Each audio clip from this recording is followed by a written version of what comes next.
Hey guys, Todd here from toolboxbuzz.com. Today we're talking concrete pin nailers, and I've got the Senco SCP40XP. It's a pneumatic only, this is the key, pin nailer for attaching metal track, furring strips, other products to concrete. And it works by using regular air pressure, no more powder actuated fasteners for this, folks. And it does a large range, anywhere from 3/4 of an inch on these pins for shooting metal to steel, all the way up to 1.5 inches if you need to shoot plywood or wood furring strips onto concrete. We recently tested it out on the job, doing a metal stud framing job for a customer who were building a squash court.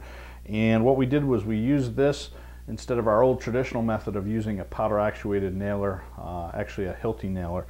And right off the bat, I noticed a huge difference. First of all, we're talking about a nailer here that looks just like a framing gun. Any of us that are in the trade, it's the same size, it's the same weight, it's built just like a regular trigger. You got a magazine for the nails.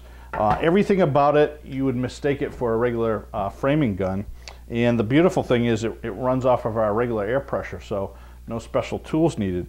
And that's a huge benefit, because on a commercial job with powder actuated fasteners, you actually have to have guys certified.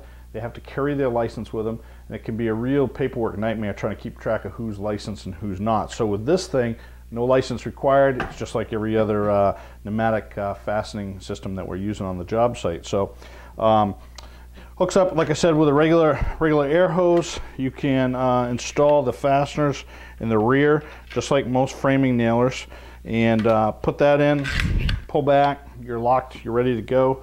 Hook up the air hose to it, and it's as simple as firing either sequentially, or you can set up the trigger for a bump fire.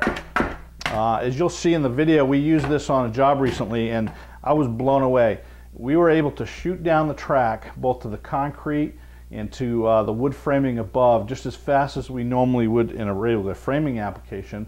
We also did some test firing, shooting the short little pins, shooting metal track into what I call red iron, or regular full structural columns and beams. And this thing never missed a beat. Every time it fired, we had no jams at all throughout the entire process, and always sunk the fastener all the way down to the head of the fastener, which held the track right in place really good. So not a lot to say about it, other than the fact that this is a whole lot cheaper buying just fasteners instead of buying fasteners plus one of the charges that you need for these other kind of powder actuated fasteners. Frankly, I think it's a little bit safer. It's certainly a lot faster to use this. The guys, really, my only complaint from all this is the fastener strips are kind of short, but you know, it holds a lot in the magazine, so you load it up and put the rest in your pouch and you're off to go. Price, the retail price, suggested retail price on this is just over $450. When you consider the price of Hilti tools out there and what those cost, I think this is a great bargain, especially considering the fact that you're going to be a lot faster, and the end rung on the expendables is a lot cheaper. So if you're in the market, if you're a trade guy that does metal stud framing, I highly recommend you check out one of these. It's really revolutionizing how we do metal stud framing in the industry. So that's the Senco SCP40XP. Shoots fasteners from 3/4 of an inch to 1.5 inches. I'm Todd from toolboxbuzz.com. If you've liked this video and you'd like to see more, please check out our YouTube channel. We have lots of videos. They're created by pros in the field. They're the guys that use tools on a regular basis. Also check us out online at www.toolboxbuzz.com for in-depth product reviews, the latest news, and everything to do with tools. Thanks again for coming. I'll see you at the next tool review.